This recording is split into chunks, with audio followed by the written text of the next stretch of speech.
Ya estamos de vuelta. El artículo 5º transitorio de la reforma que permitió el nacimiento de la Guardia Nacional estableció que el Ejecutivo Federal puede convocar a las Fuerzas Armadas a realizar tareas de seguridad pública en situaciones extraordinarias. Según el acuerdo publicado esta semana, ya estamos en dichas condiciones y lo estaremos los siguientes 5 años.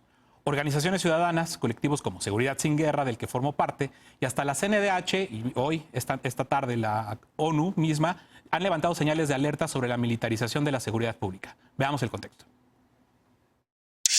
Desde este martes, las Fuerzas Armadas realizan labores de seguridad pública en el país. Mediante un acuerdo publicado en el Diario Oficial, elementos del Ejército, la Marina y la Fuerza Aérea podrán realizar las revisiones y detenciones que consideren necesarias para preservar la paz y la seguridad, mientras la Guardia Nacional desarrolla su estructura, capacidades e implantación territorial. Según el secretario de Seguridad y Protección Ciudadana, Alfonso Durazo, este acuerdo es una consecuencia natural de la reforma que permitió la creación de la Guardia Nacional. El acuerdo, vigente hasta el 27 de mayo del 2024, ordena a las Fuerzas Armadas participar de manera extraordinaria, regulada, fiscalizada, subordinada y complementaria con la Guardia Nacional en las funciones de seguridad pública. Para la CNDH falta claridad sobre los supuestos en los que pueden intervenir las Fuerzas Armadas en tareas de seguridad, y esta indefinición jurídica implica graves riesgos para el respeto y garantía de los derechos humanos, además de que podría permitir que se estableciera un esquema permanente de participación en funciones de seguridad pública. Según el acuerdo, las labores de seguridad pública que realicen las Fuerzas Armadas estarán bajo la supervisión y control de la Guardia Nacional, adscrita a la Secretaría de Seguridad y Protección Ciudadana. El colectivo Seguridad Sin Guerra señaló que el acuerdo no contempla mecanismos de fiscalización o rendición de cuentas, mientras que Amnistía Internacional señaló que reafirma la nula intención de la administración López Obradorista de desmilitarizar a México. Punto y contrapunto. Segundo tema de discusión esta noche. A ver, Lisa, tú y yo estuvimos en el Senado el año pasado, el 21 de febrero, celebrando este histórico acuerdo, este consenso alcanzado por prácticamente todas las fuerzas políticas en el Senado, donde donde se rescató esta parte fundamental de cualquier Estado democrático, que es que la seguridad pública tiene que estar a cargo de civiles. Evidentemente vemos que eso no está pasando, creo que hay evidencia de sobra, y ahora la polémica por este acuerdo que se emite el lunes, firmado por el presidente López Obrador, donde aparentemente, yo digo simula, estar dando cumplimiento al mandato constitucional de que la participación de las Fuerzas Armadas solo en estos ya 4 años que quedan de presencia en la calle, o que deberían de quedar de su presencia en la calle, están regulados de forma extraordinaria, subordinada, complementaria y fiscalizada. Yo creo que no es así. Daniel, tú te aventaste un muy buen hilo en Twitter explicando el contexto de la aprobación de esta reforma y sus implicaciones. ¿Por qué no empezamos contigo para que nos des tu punto? Claro que sí, el tema está interesantísimo. El acuerdo, como bien mencionas, es producto del artículo 5º transitorio, sí, que posibilita al presidente disponer de las Fuerzas Armadas permanentes de forma fiscalizada, extraordinaria, regulada, subordinada y complementaria. Estos principios son del sistema interamericano y también fueron sostenidos en su momento por la Corte en la acción abstracta de inconstitucionalidad 1/96. Así es. Hay 2 cosas importantes a destacar. La primera es que las Fuerzas Armadas permanentes no pueden exceder su mandato en labores de seguridad pública más allá del 2024. La segunda es que pueden ejecutar en todo ese tiempo, que son 4 años, órdenes de aprehensión, prevención de delitos en aduanas y aeropuertos, y detener personas, etcétera. Y realizar labores de seguridad pública, lo cual es muy peligroso. Ahora, hay 2 conceptos importantes en la Constitución de seguridad. Una es seguridad nacional, otra es seguridad pública. La que tiene que ver con el orden de las cosas, el orden normal de las cosas, las instituciones de seguridad pública deben ser de carácter civil. Así lo establece la Ley General de Seguridad Pública, y también así lo establece, de alguna forma, el artículo 129 constitucional, sí, que me parece que está siendo relegado en este debate injustificadamente. Totalmente. El artículo 129 establece con claridad que en tiempos de paz ninguna autoridad militar puede ejercer más funciones que las que tengan exacta aplicación con la disciplina militar. Así de sencillo. Si eso es así, hay una clara antinomia entre el régimen transitorio de la Guardia Nacional y el artículo 129 constitucional, que además viene desde la Constitución del 57 y luego lo replica el Constituyente en 1917. Es un artículo que es un pilar de nuestro Estado democrático constitucional de derecho, y que lo estamos relegando y sistemáticamente violando desde el 2006 al menos. Lo que me preocupa además es que el acuerdo por sí mismo tiene visos propios. Es decir, Sí. los parámetros que puso el constituyente permanente en la reforma que adiciona a la Guardia Nacional son de fiscalización, de una guardia extraordinaria, subordinada, etcétera. En una parte que para mí es muy clara, lo contradice, que es en la parte de subordinación, donde habla no de subordinación, sino de coordinación entre la Secretaría de Seguridad Pública y las Fuerzas Armadas Permanentes, que las Fuerzas Armadas Permanentes son el Ejército, la Marina y las Fuerzas Aéreas. Sí. Y tampoco me parece que habla de fiscalización, porque lo único que dice es que tendrá un órgano interno de control, que me parece que no cumple con el parámetro de fiscalización de una labor tan extraordinaria como es tener a las Fuerzas Armadas en las calles. Sí. Debería haber al menos observatorios ciudadanos, me parece. O un sistema de fiscalización robusto, externo, pues. Sí. Y tampoco creo que esté regulado, por lo que te digo, porque se limita a transcribir estos hechos. Así Último, es. para terminar el comentario, no solo son las Fuerzas Armadas las que van a estar haciendo labor de seguridad pública, también es naturalmente la Guardia Nacional, que como sabemos también por un artículo transitorio, tiene en su cuerpo, en su panza, policías militares y policías navales. Entonces estamos hablando de dos instituciones ajenas que están realizando el labor de seguridad pública y que son necesariamente militares o comandantes de ese estilo. Así es.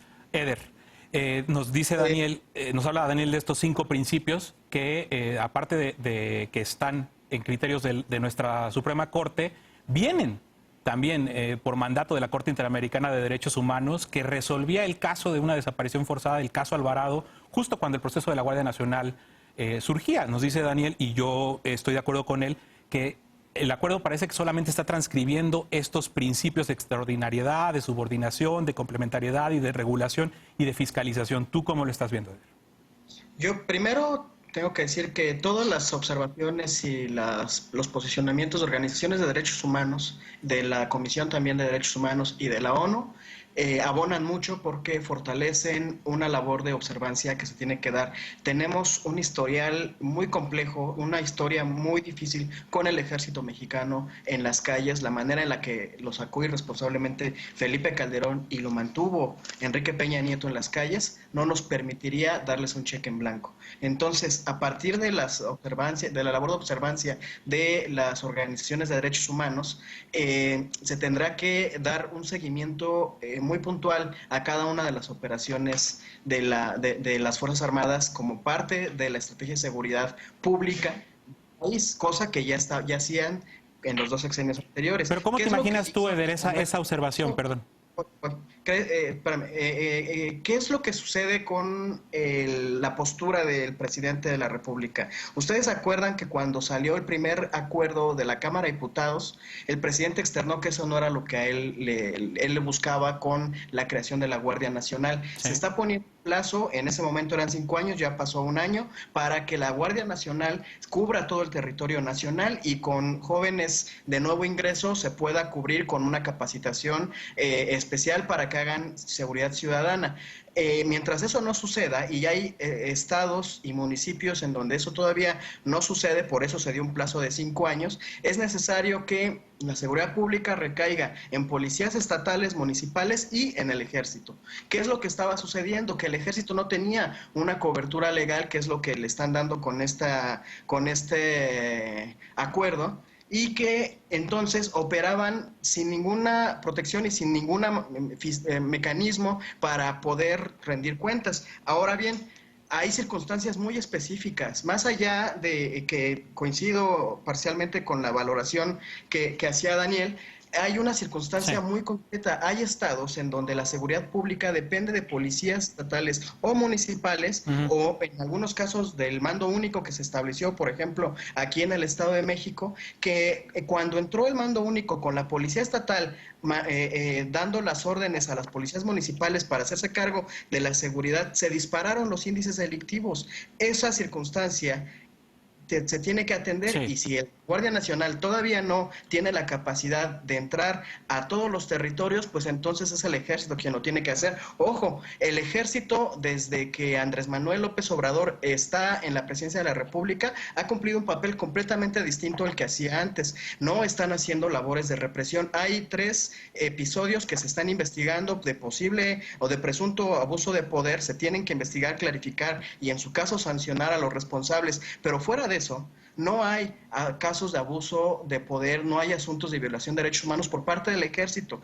Andrés Manuel López Obrador Sí. lo ha dicho reiteradamente, la seguridad tiene que estar siempre apegada a los derechos humanos y además ahora se tendrán que apegar a las 3 leyes secundarias de la Ley de Guardia Nacional, que es la de detenidos, bueno, a la de detenidos y la del Sí. uso de la fuerza. Entonces, creo que hay una regulación muy clara y una fecha límite que ya la mencionó Checa, para hasta el 2024. El compromiso de Andrés Manuel López Obrador es irse de la presidencia con un país desmilitarizado.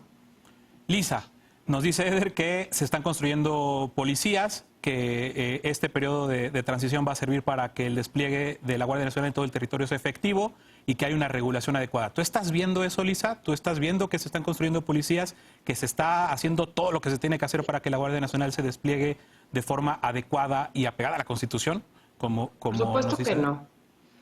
Por supuesto que no, pero déjame empezar por poner en ridículo, por favor, a quien tenía la obligación de reglamentar esto y tuvo un plazo perentorio de 60 días que se venció en mayo y no lo hizo, que es el Congreso de la Unión. Sí. Esta regulación del quinto transitorio de la reforma constitucional de Guardia Nacional, quien tenía la obligación de solventarlo, cumpliendo con los criterios de la Corte Interamericana de Derechos Humanos, que no son adjetivos cualquiera, son órdenes de una sentencia en firme en contra del Estado mexicano por casos de desaparición forzada cometidas por miembros de las Fuerzas Armadas, se tenían que respetar para poder entrar otra vez en línea con el sistema americano del que México es suscriptor. Entonces, de entrada, no hubo un Congreso de la Unión que llenara ese vacío regulatorio y es una vergüenza ver a diputados y senadores defender el acuerdo que publica el presidente sin decir agua va, cuando en realidad la obligación era de ellos. Segundo, esa misma reforma constitucional tiene un 7º transitorio al que nadie le ha puesto atención, que es precisamente la presentación de todos los planes de desarrollo policial, municipal y estatal, que también tenía un plazo perentorio, que también ya se venció, y no ha habido ni sus luces de presentación de todos esos planes, ni el seguimiento de esos planes, ni los recursos para la implementación de esos planes, ni el equipamiento para la creación de esas policías de las que muy alegremente habla todo el gobierno federal y ahora repite Eder como si realmente tuviéramos 1 año y medio de construcción seria de esas policías, cuando lo que sabemos es que Ejército y Marina cobran sobresueldos para actuar como policías y el detrimento principal de tenerlos en la calle es precisamente el fortalecimiento de la autoridad civil. Entonces, si van a aplicar el quinto transitorio, tienen forzosamente que aplicar también con el mismo vigor y en la magnitud contraria, ¿no? El 7º transitorio, que también es obligación y del que muy convenientemente nadie está hablando. Frida. Tercer punto, perdón, es rapidísimo, tercer punto, la estrategia de seguridad no está funcionando y hoy tienen los números ahí. Cada mes es el mes más violento que el anterior, cada vez hay más grupos delictivos, pero cada vez además hay menos efectividad del despliegue de esa famosa Guardia Nacional que hoy en día no está en ninguno de los municipios más violentos ni haciendo las tareas que le competen. Y decía Eder, ¿hay un cambio en la manera en la que este gobierno está tratando al ejército? Sí, los ha puesto a construir bancos, los ha puesto a repartir libros, los ha puesto a combatir el huachicol, los ha puesto a limpiar el sargazo, el inventario de lo militarizado en este país es hoy tan grande que preocupa muchísimo que les entreguen la seguridad pública para que nos puedan detener, para que puedan resguardar nuestros bienes, para que puedan hacer custodia de las escenas de crimen sin civiles y sin ningún tipo de control ni judicial, ni legislativo, ni externo, como para que estén todos tan contentos y tan tranquilos. Sí. Perdón, querida Frida, se nos está acabando el tiempo. Por favor, 1 minuto con un contrapunto que me imagino que tienes y disculpa por tan poco tiempo. Totalmente. Bueno, pues en esto es fundamental entender que no se están entregando todas las tareas de seguridad pública a las fuerzas militares. Es un acuerdo que como tal regula circunstancias extraordinarias y es totalmente distinto a los momentos en los que nos encontramos antes, porque en el momento que hoy enfrentamos una pandemia, la realidad es que en los estados sí necesitan apoyo. El ejército ha tenido una muy mala fama a raíz de las cabezas en gobiernos anteriores que los han utilizado para tomar son parte las de sus mismas que propias están guerras. hoy encabezando esta estrategia. Veíamos ya que el propio Genaro García Luna, al momento de testificar, relata cómo es que las fuerzas del Estado se utilizaron en favor del cártel de Sinaloa por parte del presidente Felipe Calderón. Y sí me parece importante decirlo porque este acuerdo circunscribe estrictamente algunas características, como primero la proporcionalidad, que es lo necesario para cualquier tipo de medida de la autoridad. Esta proporcionalidad la encuentro de cierta forma justificada por el contexto de la pandemia y por el contexto de adversidad que se vive en las entidades. Después, la limitación temporal. Esta no es una medida, como se decía, en cheque en blanco, es una medida que está en un acuerdo donde estrictamente se dice máximo a 5 años, que en este caso serían los 4 que quedan. Y en tercer lugar, lo que me parece fundamental es que si observamos el comportamiento de las Fuerzas Armadas durante los últimos meses, nos vamos a dar cuenta que la cabeza sí importa, el mando sí importa. Entonces, no se debe de quitar el dedo del renglón en que el mando debe de ser civil, pero sí me parece que las circunstancias ya son muy distintas a las que nos enfrentábamos cuando se aprobaba justamente la ley de la Guardia Nacional. Sí. Y lo que me parece importante es entender de dónde venimos y hacia dónde vamos.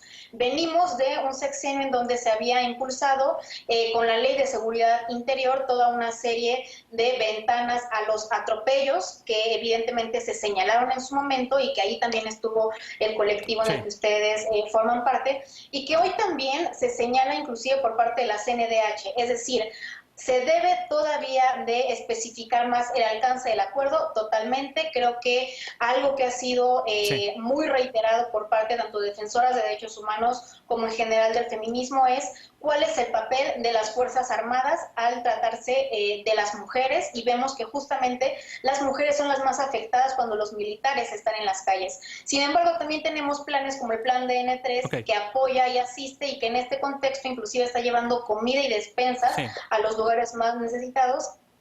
Y pues nada, en ese contexto tenemos que verdaderamente pensar en que estas circunstancias son extraordinarias y en eso se justifica. Bueno.